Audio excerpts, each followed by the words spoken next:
যে নারায়ে তাকবীর স্লোগান দেওয়ায় হেনস্থা করা হয়েছিল, নির্বাচনে জয়ী হয়ে দিলেন সেই স্লোগান। ডাকসু নির্বাচনে শান্তা আক্তারের এই জয়কে অনেকে ওসমান হাদির জয় হিসেবে দেখছে। ডাকসুতে জুমার জয়ের পর আনন্দে বাচ্চাদের মতো উদযাপন করেছিলেন হাদি। বেঁচে থাকলে শান্তার জয়ের পরও হয়তো তাই করতেন, তবে তা হয়নি। ভাইকে হারানোর বেদনা নিয়ে জোকসুর কার্যনির্বাহী সদস্য পদে লড়েছেন ইনকিলাব মঞ্চের শান্তা। শোককে শক্তিতে রূপান্তর করে তিনি বিশাল জয় ছিনিয়ে এনেছেন।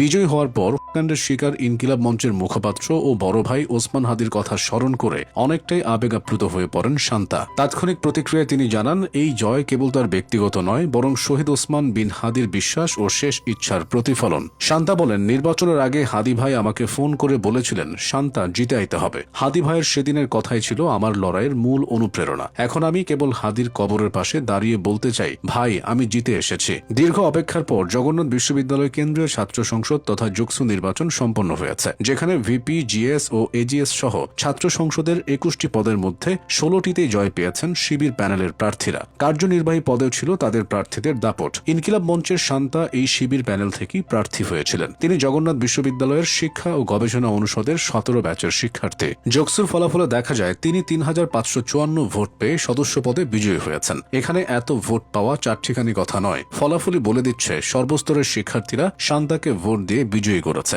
ফল ঘোষণার সময় অডিটোরিয়াম জুড়ে শিক্ষার্থীরা বিভিন্ন স্লোগান দেন। এসব স্লোগানে নেতৃত্ব দেন জগন্নাথ বিশ্ববিদ্যালয় ইনকিলাব মঞ্চের সদস্য সচিব এবং নবনির্বাচিত কার্যনির্বাহী সদস্য শান্তা আক্তার। পুরো মিলনায়তন তার সঙ্গে কণ্ঠ মিলিয়ে হাদি বিচার দাবি তোলে। স্লোগানের ভিড়ে কয়েকজন শিক্ষার্থীকে কান্নায় ভেঙে পড়তেও দেখা যায়। সবাই যেন শান্তার মাঝে হাদিকে খুঁজে পেয়েছে। তবে সবার মাঝে শান্তার এই গ্রহণযোগ্যতা একদিনে তৈরি হয়নি। নির্বাচনে জেতার আগে তাকে বহু বাধা বিপত্তি পাড়ি দিতে হয়েছে। নির্বাচনের ঠিক আগ মুহূর্তে হাদি বিদ্ধ হওয়ার পর শান্তা পুরো সময় হাসপাতালেই ছিলেন। এই কারণে তিনি শিক্ষার্থীদের কাছে গিয়ে ভোট চাওয়ার সুযোগ পাননি। তবু শিক্ষার্থীরা তার পরিচয় এবং বিশ্বাসের উপর আস্থা রেখেছেন। তার অনিচ্ছাকৃত সীমাবদ্ধতার পরও শিক্ষার্থীরা তাকে চিনেছেন এবং ভোটের মাধ্যমে জয়যুক্ত করেছেন। এদিকে ভোট গ্রহণের ঠিক কয়েকদিন আগে শিক্ষার্থীদের সামনে শান্তা মাইকে নারায়ে তাকবীর স্লোগান দিয়ে আলোচনায় আসেন। তবে এই স্লোগান দিলে তখন তার হাত থেকে মাইক কেড়ে নিয়ে ভুয়া ভুয়া স্লোগান দিতে থাকে অন্য সংগঠনের নেতাকর্মীরা। অভিযোগ ওঠে ছাত্রদলের নেতাকর্মীদের বিরুদ্ধে। ওই ঘটনায় ব্যাপক সমালোচনার সৃষ্টি হয়। তবে এতে শান্তার উপর শিক্ষার্থীদের আস্থা আরও বাড়ে।